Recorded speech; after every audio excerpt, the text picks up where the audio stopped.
Fiz coincidência no material que a gente preparou aqui hoje, tem uma ação que nós fizemos com os pais dos alunos do Colégio Pedro II, que, enfim, vem passando aí por um processo de doutrinação marxista e tal. Então, Dr. Miguel Najib, mais uma vez, parabéns. E, bom, hoje a gente preparou um material contando um pouquinho de como é que foi esse último ano, o ano que principalmente que o Brasil Real passou a existir, que é o nosso movimento. Então, essa apresentação, na verdade, foi preparada pelo André, que está hoje aqui presente, lá no fundo. Então, André, obrigado aí pelo material. Em conjunto com o Marcos, que é um outro colaborador nosso lá de Manaus, que está acompanhando a gente agora pela internet. Mas, enfim, a gente preparou esse material levantando alguns pontos, que seriam quais são os principais problemas do Brasil hoje em dia. Vou começar pela educação. A gente não tem uma educação de qualidade e muito da educação básica do Brasil, ela sofre com o que vem acontecendo com essa questão da doutrinação marxista e da falta de exemplos que a gente tem nas nossas escolas. Passa pela saúde também. Hoje o Brasil, principalmente para quem depende da saúde pública, sofre muito com as filas do SUS, o mau atendimento, falta de recursos, enfim. Segurança, acho que é uma coisa que a gente também não precisa nem falar. Eu estava conversando aqui com o João, que é um outro membro lá do Brasil Real de Pernambuco. Ele estava conversando sobre segurança. Ele diz que em Pernambuco ele já foi até sequestrado. Obviamente, aqui no Rio, a gente passa também por alguns problemas bastante graves de segurança. A gente está com uma sensação muito grande de segurança. Isso é uma coisa que se espalha pelo Brasil inteiro. Na economia, a gente tem hoje um Estado que acaba querendo se meter em tudo e não valoriza a iniciativa privada, que é o princípio da subsidiariedade que o meu tio Bertrand sempre coloca nas palestras. Um Estado que se propõe a fazer tudo acaba não fazendo nada com qualidade. Então, isso acaba sendo mais um problema que a gente tem. E acho que o mais grave de todos eles acaba sendo a corrupção. A corrupção hoje no Brasil, acho que sem dúvida talvez seja a coisa que mais atrapalha o desenvolvimento da nossa nação.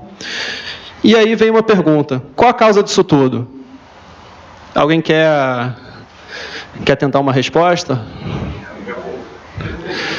Talvez seja uma crise de identidade. Eu acho que a principal causa disso tudo é a crise de identidade que o Brasil passa hoje em dia. A gente não tem uma figura representativa que seja um elo para o Brasil inteiro, que seja uma figura que consiga ter uma identidade nacional ou ser uma referência em valores, em princípio, em ética, em moral, que acho que acaba sendo um papel justamente que falta de um chefe de Estado que pensa no país e não na próxima eleição, justamente o papel que seria de imperador nesse caso. E aí tem uma brincadeira que a gente fez: por que o Brasil é o melhor do mundo no futebol? Foi. Justamente porque a gente conhece muito bem a nossa história futebolística. Então, todo mundo sabe quem foi o Pelé, quem foi o Zico, quem foi o Ronaldo Fenômeno, o Ronaldinho Gaúcho, enfim. Todo brasileiro conhece muito bem quem são essas figuras. Agora, quando a gente vai falar da nossa história, isso é uma coisa que acaba faltando muito para o brasileiro. Essas figuras aqui não são figuras difundidas, que deveriam ser tratadas como heróis nacionais, na verdade. Dom Pedro I foi o cara que teve a coragem de proclamar a independência do Brasil de Portugal, o fundador da nação. Dom Pedro II, o maior estadista que o mundo já viu. Enfim, por aí vai. Uma coisa que acaba sendo muito ruim também, que acaba sendo uma consequência disso tudo, é a valorização daquele jeitinho brasileiro, o jeitinho malandro. Então, em vez de fazer a coisa certa, muitas vezes opta-se pelo caminho mais fácil, pelo desvio, por uma propina, alguma coisa assim, que acaba sendo muito ruim para o nosso país como um todo. E aí, aqui mais uma brincadeira.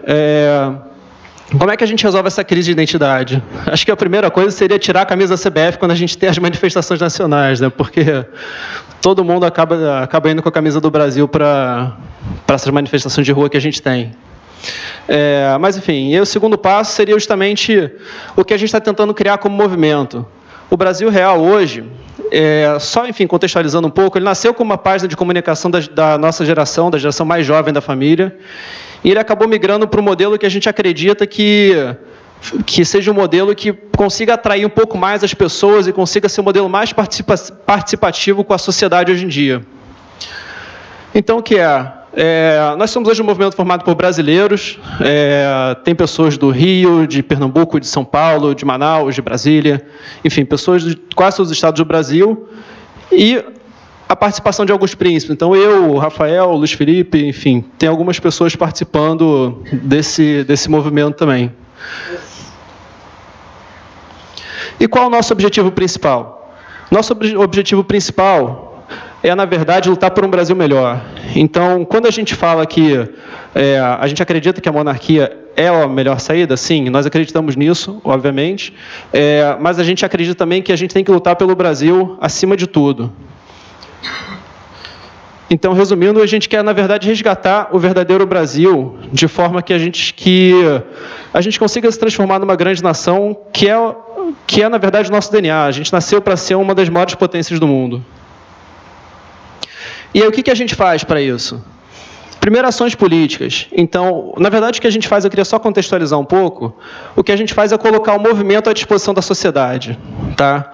Então, a gente teve algumas passeatas, esse ano a gente teve a passeata do dia 26 de março, que era uma passeata contra a corrupção, e, enfim, a gente organizou com vários outros estados para a gente estar presente, não só aqui no Rio, mas também em Pernambuco, em São Paulo, as pessoas estiveram presentes aí em diversos estados do Brasil, sempre levando a bandeira, sempre colocando a bandeira imperial para fora e tremulando. A gente faz ações sociais também. Então, essa foi uma ação que a gente fez no ano passado, lá no orfanato, acho que, se não me engano, é Santa Rita de Cássia. Orfanato Santa Rita. Onde a gente fez uma ação social com as crianças, no Dia das Crianças, levamos brinquedo. E a gente, inclusive, deixou um quadro da Princesa Isabel com a irmã Mabel, que é a diretora do orfanato, no sentido dela conseguir passar para as meninas a figura de uma monarca, principalmente da Princesa Isabel, que foi uma pessoa tão importante para a nossa história, uma pessoa que teve muita coragem, que aboliu a escravidão na época. Então, acho que é uma figura representativa muito boa que conseguiria passar para essas meninas um exemplo do que ser seguido. Tivemos também ações culturais, e aqui eu queria valorizar uma coisa. Foi justamente nesse ponto que a gente teve a nossa ação de maior êxito. No ano passado, a gente colocou o movimento à disposição dos pais dos alunos do Colégio Pedro II, que vinham sofrendo aí com a doutrinação marxista, a ideologia de gênero, enfim. E aí eu vou pedir licença para vocês, eu queria ler aqui uma mensagem que a mãe de um aluno mandou para a gente.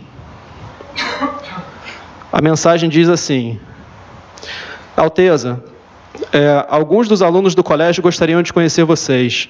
Nós ficamos sabendo do trabalho que vocês fizeram a partir do ato em Copacabana. Eu mesmo não sabia que vocês faziam um trabalho tão bacana. Até hoje os pais são muito agradecidos pelo apoio de vocês.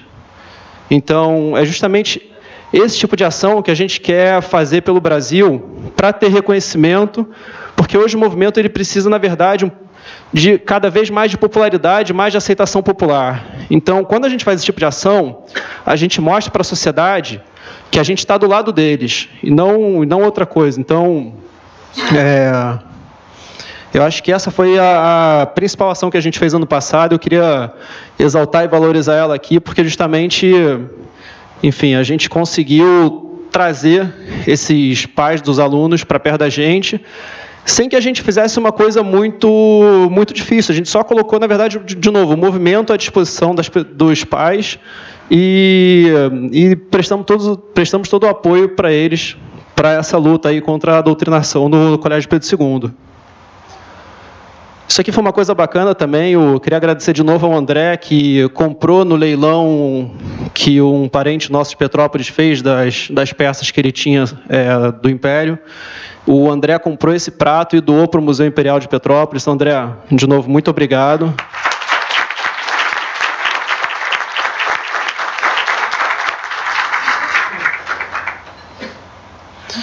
Enfim, pessoal, a mensagem que eu queria deixar para vocês aqui hoje é essa, justamente que a forma como a gente acredita que a gente tem que levar para frente o movimento é, de novo, colocando o movimento à disposição da sociedade e escolhendo as brigas certas para a gente cada vez mais ganhar o apoio popular e ganhar o reconhecimento de que nós pensamos, acima de tudo, no povo brasileiro. Nós somos uma linha de defesa que o povo brasileiro vai ter aí das pessoas enfim, que acabam desvirtuando um pouquinho do caminho do nosso país. Mas é isso, gente. Obrigado.